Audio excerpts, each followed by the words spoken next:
ఏం కొనుక్కున్నావురా? ఏంటి అవి? మిక్చర్ కొనుక్కున్నావా?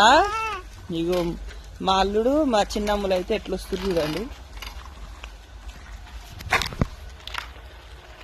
మేమైతే పోతున్నాం అనమాట. అమ్ములు చేయబట్టుకుంటే మళ్ళా ఇక మేమైతే పోతున్నాం. అమ్మ ఇగో ఇట్లా చీకటి ఉందనమాట. అసలు ఏం కనిపిస్తుందో వీడియో ఏం కనిపిస్తుందో కూడా అర్థమవుతలేదు. హాయ్ వచ్చి అందరికి అని అయితే అంటున్నాము. ఇంటికి పోతున్నాం మనం.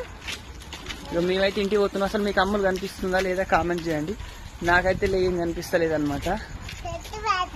నడుచుకుంటూ అయితే పోతున్నాం సీసీ రోడ్డుకు. సీసీ రోడ్డు ఎమ్మటి పోతున్నాం అనమాట. ఒకవేళ గడ్డి అయితేనేమో లైట్ పెట్టుకుని పోయేటోళ్ళం. సీసీ రోడ్డే కదా, అయినా లైట్స్ ఉన్నాయి చూడండి. అక్కడ కనిపిస్తున్నాయి లైట్స్ మీకైతే. సీసీ పోతా. ఓకేనా ఫ్రెండ్స్, మరి బాయ్ మరి.